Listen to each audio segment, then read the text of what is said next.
Hey guys, and welcome back to Churn Farms. It is day 6 of early winter.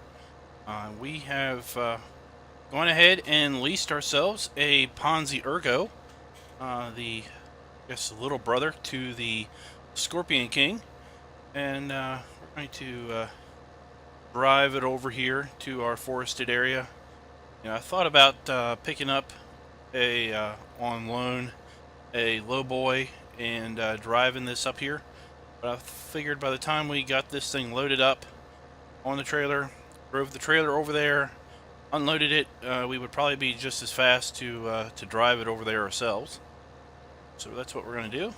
We're going to drive it over there. Let's go ahead and jump out of cab and we can take a look at this thing. There we go.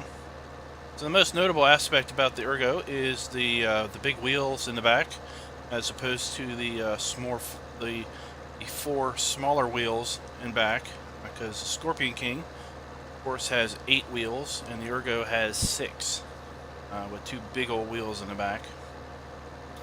Sadly, it's not any quicker than the Ergo is, or the Scorpion King.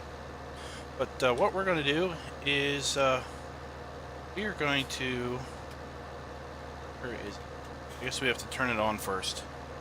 We're going to use this to cut our trees up in 5-meter lengths, and then we will load our trailer up another day with logs and see if it was worth it.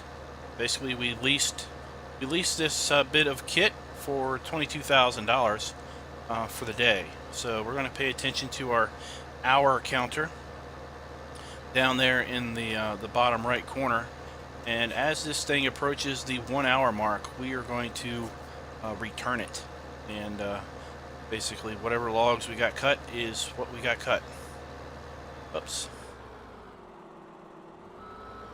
I went and missed our turn off. And on around here. We don't need to be driving any further than we have to with this thing. Slow it as it is. Just so happen to also have rain scheduled for the day. So, I guess it's another good thing of why we're in the Ergo as opposed to being out on the ground, trying to cut down trees the old-fashioned way. Or in the tractor. I guess we could have been in the tractor with the tree saw. That would have worked. But then we would have had to get outside and de-limb them. So this thing will de-limb our trees for us. Pick the cutter up.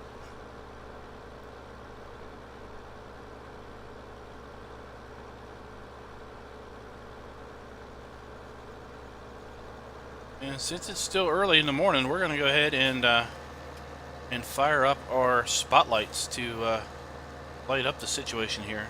So that's all the lights that our Ergo's gonna give us. So let's go ahead and get these lights going. So first thing we're gonna need to do is hook up to the trailers. Let's see here.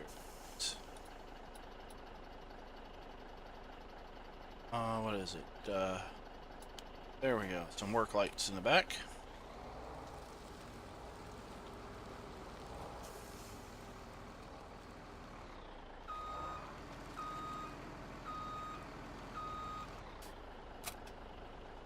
And we want to unfold it. Is that it? Turn it on. That's it.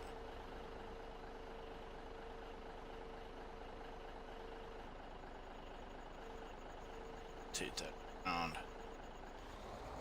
on up here a little bit more. All right.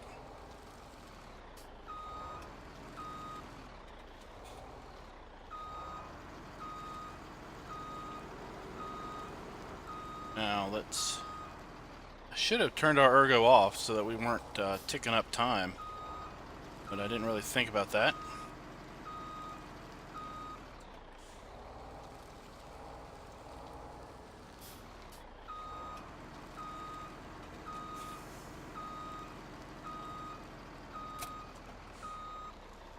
B. That's what it was. Let's go ahead and back this one up a little bit.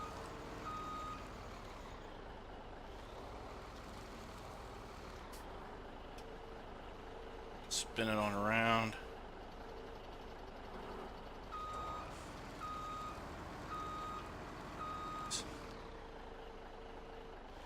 This one over here. There we go.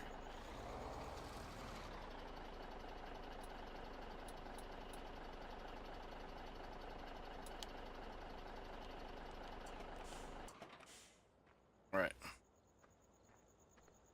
Now let's get to our login.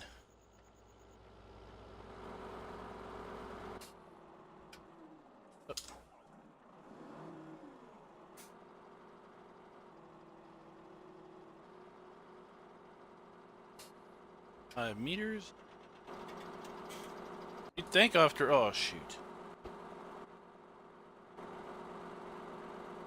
Think after all the logging I did over on the single player challenge, Old Guy Farmer's single player challenge, that we would have this down to a science, but I haven't really done a lot of ergo logging or Scorpion King logging since then. So what we're going to do is we're going to take these and move them back here, kind of a central location, so that they're all in a nice orderly fashion.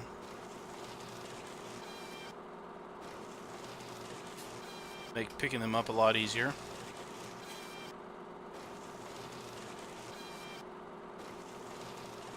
And there's the rain. So unlike earlier in autumn, when we seem to always have rain in the evenings, looks like wintertime we may be getting the rain during the day. Speaking of weather, let's go ahead and that forecast. We have 3 days of rain out of 7.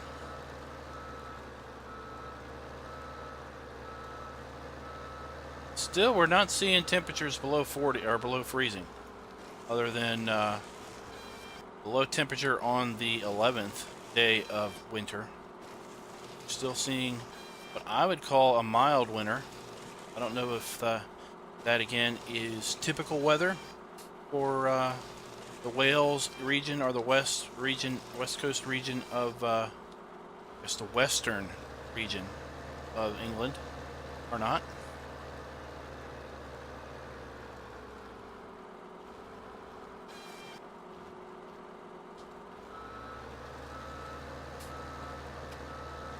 Just gonna keep piling them up here till we basically until we have a decent pile, until it takes too long to back up to this area.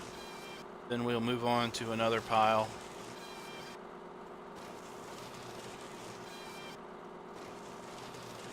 Oh, log there right on the tires.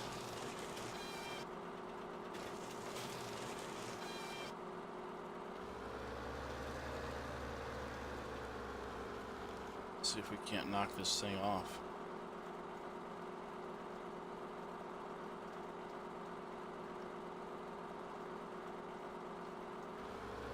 There we go.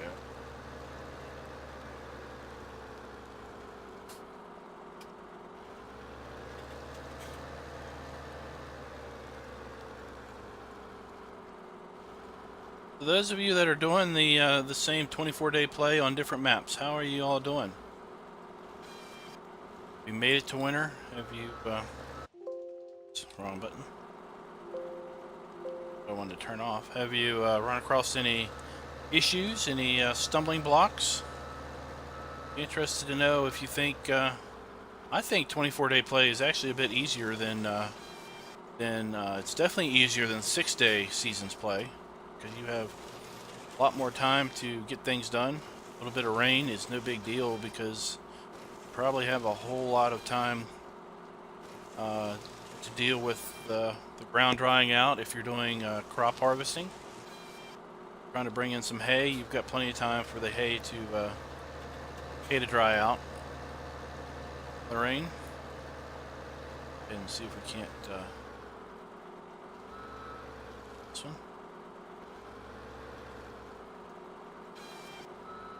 Oh. So I want to catch you up also off camera, and I don't think I talked about this yet. Off camera, we did sell the windrower and the tedder, since we will be getting the veneer rake and tedder combo come springtime. So we went ahead and sold that under the pretense that there's no reason to be paying for maintenance on equipment that we're not going to be using anymore. And when we get to the hay season, we will pick up the veneer rake, and that's what we'll use. That is a pretty cool rake in that it will do both TED and windrow at the exact same time, so we do 2 jobs in 1 pass. Now you may be seeing that tree that had fallen over there, and I had cut that tree down, and it kind of fell in a really awkward spot, so it was kind of stuck there. So now that we've cleared this tree out of the way, we can get in there with a chainsaw and manually cut it up into 5-meter lengths and delimit.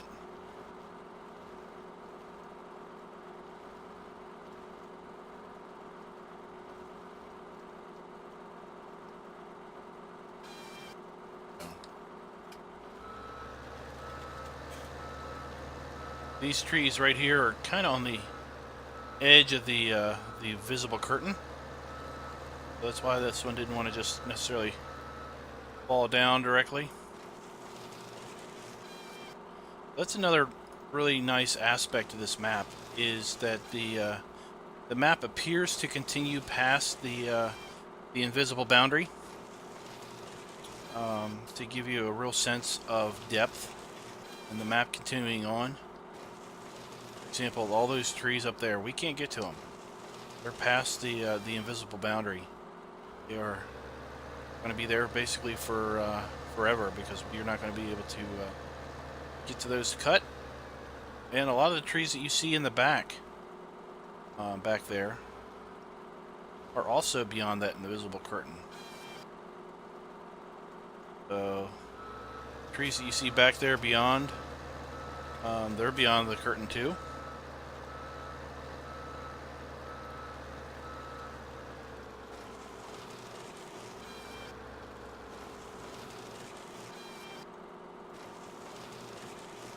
We're just going to keep on cutting some logs, and I'll be back with you in a little bit once we are a little closer to our hour mark on our ergo. I need to keep you for any longer. And like I said, we'll be back closer to that hour mark to see how many trees we actually did end up getting cut with this thing.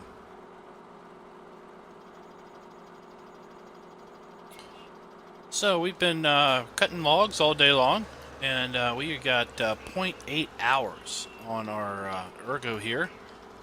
Got just a few more logs to get, I think, before we're going to run out of time. And actually, we'll have this area pretty much cleared off with harvestable trees. There are still a fair number of trees back there in the back. A little hard to see. But all of those trees are beyond the collision wall. We're not going to be able to get to those. We're going to see if we can't finish off this little area here. I've moved our work lights around. It is 9:39, almost 9. Well, it's 9:40 now, so it's almost 10 o'clock, and rain is over. It's finished around I think 4 o'clock this afternoon. But it's almost 10 o'clock, and it is pretty dark outside. So it's a pretty good thing that we've got these work lights. They definitely help in the winter time as far as being able to see what's going on. Kind of expand the working hours. So we've got several piles of logs we've been able to quite efficiently get used to get these logs cut up. We're going to need to keep an eye on our timer down there, and when we get to 0.9, we really need to start thinking about heading back to the shop. Don't want it to cross the 1 hour marker. That is for sure, because then we'll basically have another $20,000 lease expenditure, and at that point we might as well keep it for another day. And I kind of kept an eye on the clock when we were driving over here, and it took a little under, I think, 0.1 hours to get over here. So if we leave pretty much as soon as it hits 0.9, we should be good to go.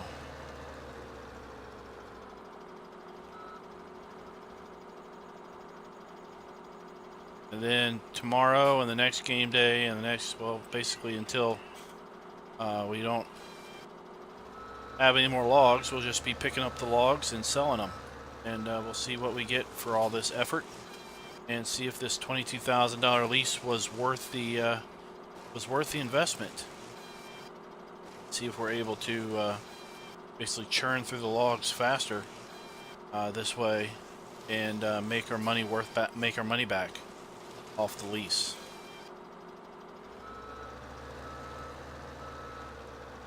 We do have a few stray trees scattered around that we didn't get the first time. You also want to get, and I think that closes out this area, other than some trees back there maybe that are along the hill that we'll just leave.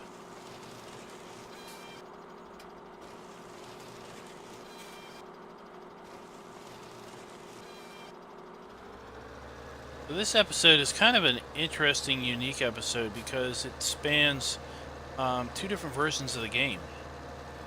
I recorded the first half of this episode before the patch came out, and we're recording this part of the episode after the patch and after I've installed the patch. I had a little bit of an issue with frames on this map when I first installed the patch. But I got rid of a couple mods that I think were having some conflicts, and everything seems to have smoothed itself out quite nicely. I'll know much more tomorrow once we get to daylight, but wasn't too terrible bad in the rain, and that should have been probably the worst scenario with all of the rain particles that the computer had to deal with.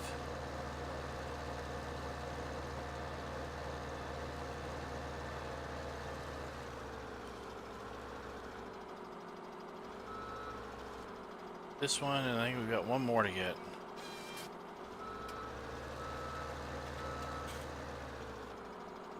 It's further up here, so we'll just drive this one up to this pile.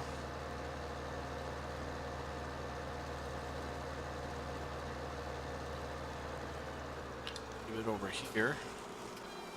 See the last one we have to get there. The old tree standing there by itself.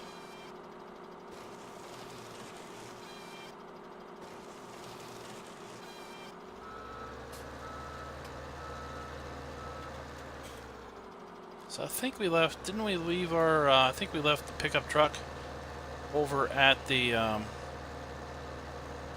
shop. I think. Can't remember.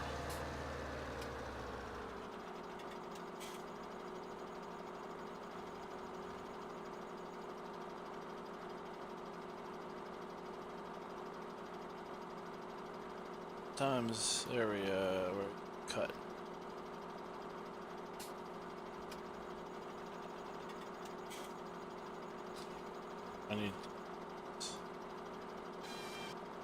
We're going to need to cut this one and get back to the shop because I see it's now 0.9. Don't want to be wasting too much time here. Some of the big piles that we made.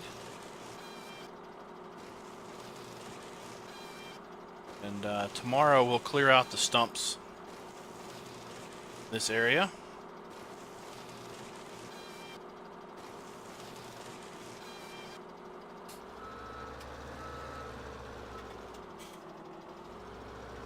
Alright, let's run back to the shop and see if we can't make it in time.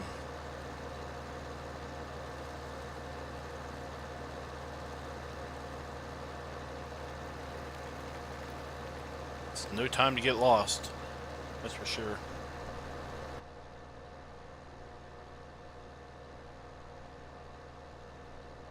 So let me know what you all think of the, what kind of experiences did you all have with the patch?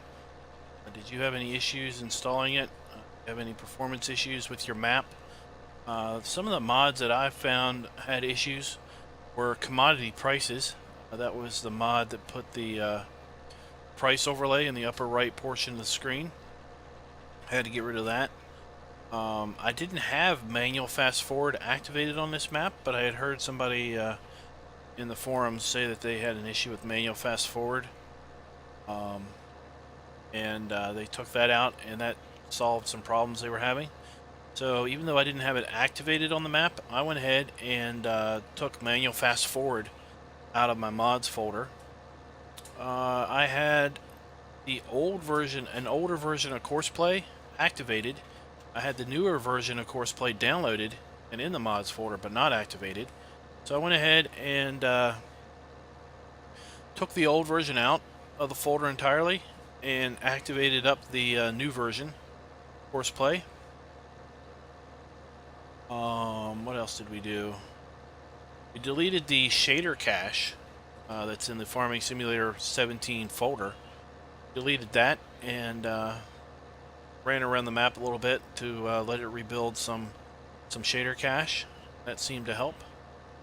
So we were getting really big pauses right around the house there. I saw a little bit of a pause, but it wasn't nearly like what we were seeing before. We would get jerkiness here along the street here, and running up to the cow farm would get pretty bad. But pull up our frames. We've been pretty solid frames after we did some of those things. So I think we're in the good. I think we're going to keep 1.5.1 installed, which is good because you're going to need it for the Platinum DLC. You purchase that, then you're definitely going to need it. And at some point, your mods are going to come out that are basically going to rely on 1.5.1, and if you don't have it, you won't be able to use those mods. And I think I haven't gotten confirmation back yet, but I think if you are running a lower version of a multiplayer server, that you won't be able to connect. So I think you need to match your version, your client version, and your server version together in order to play multiplayer. So the longer you go without patching, the less likely there will be a multiplayer server that you'll be able to connect to. So it's still 0.9 hours, which is cool. So we'll be able to turn this and minimize our lease costs. And with that, we're going to fast forward night, and looks like we need to run over and, well, we won't be fast forwarding night now. We'll just speed up. And it looks like we need to run over and tend to our greenhouses. So we'll be doing that here once sunlight comes up.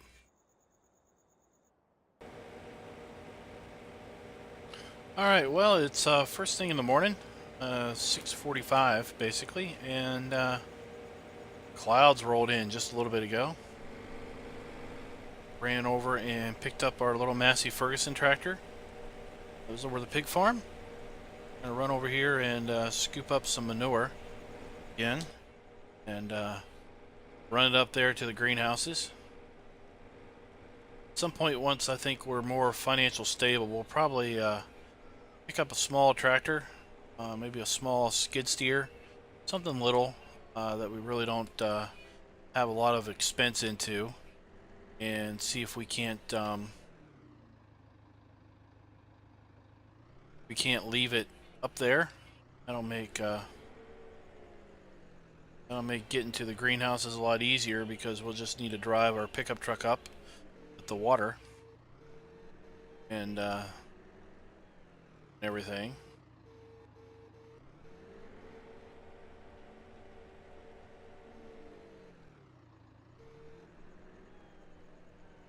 This takes take 3,000 scoops, 3,000 per, so it's 360. So we need 9,000 liters of manure, right? Or is it? It's 4,000. 2,000 liters. I think it's 2,000 liters of manure. So we need 2 for 6,000 liters up there. Scoop is 1,800. We need what? 3 and a part scoops. Is that right? The reason I'm trying to figure that out is I don't want a lot of extra manure up there because we will need to use this bucket for our potatoes. So if we have too much manure up there, then we'll have to do something with it.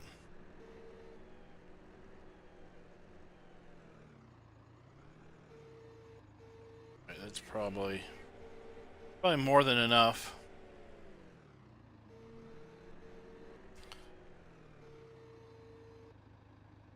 So we could always bring our manure back here and dump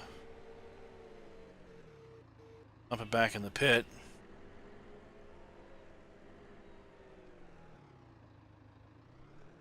Oops, wrong way.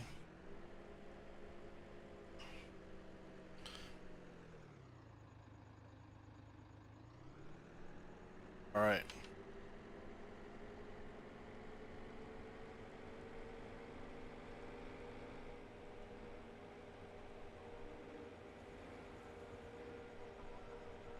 So let's run on up to the greenhouses. Now, I thought about, could have made it, took a little shortcut. We could have went the back way, over by field 7 and 9, and maybe we'll come back that way. Just thought about that. Probably would cut a bit of time off the trip.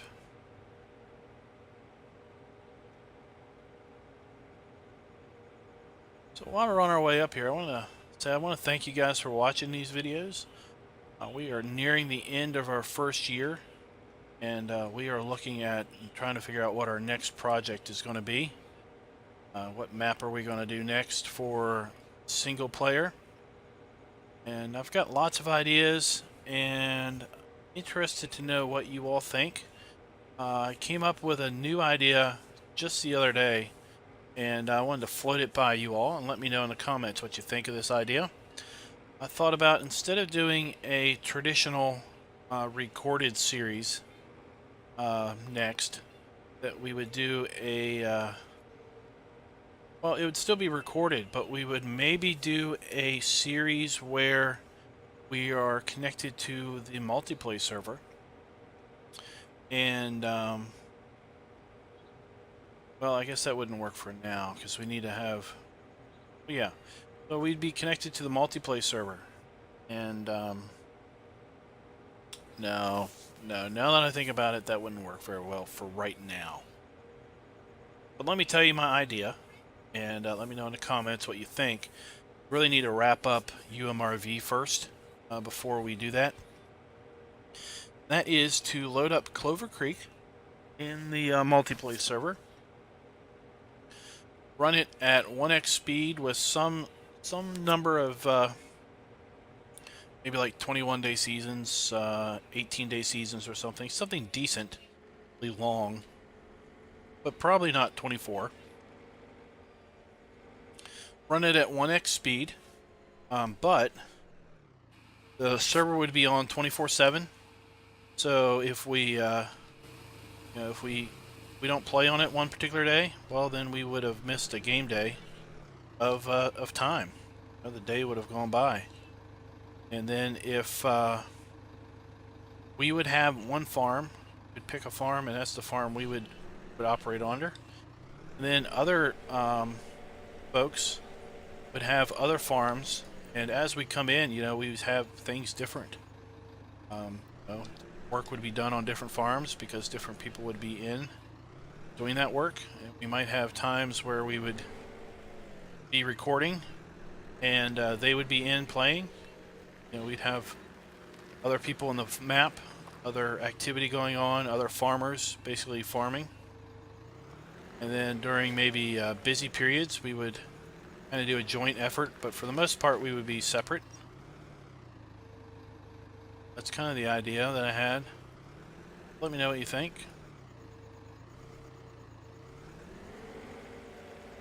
I want to thank you guys for watching, like I said, and if you liked the video, please click the like button.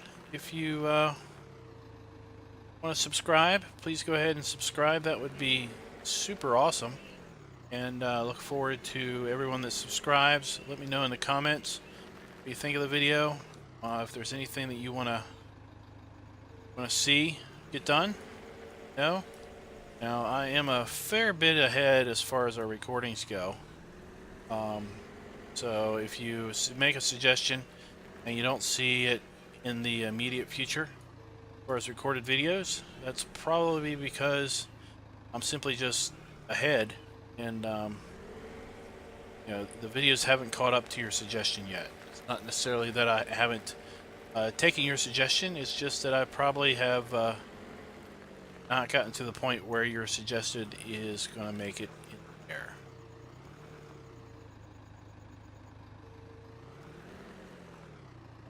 Filling these up and take our chipper back. We're going to get our water and water our greenhouses. But y'all don't need to see that because you've seen it before. I encourage you to check out the other folks in the description, our fellow Three Dudes Media members. Looks like wait, bring enough manure this time. I miscalculated how much manure goes in these things. I thought it was 2,000 liters, but it is much. 3,000 liters. So we are going to be a couple thousand liters short. It's okay. We can buy the manure from the pit here. The little bucket.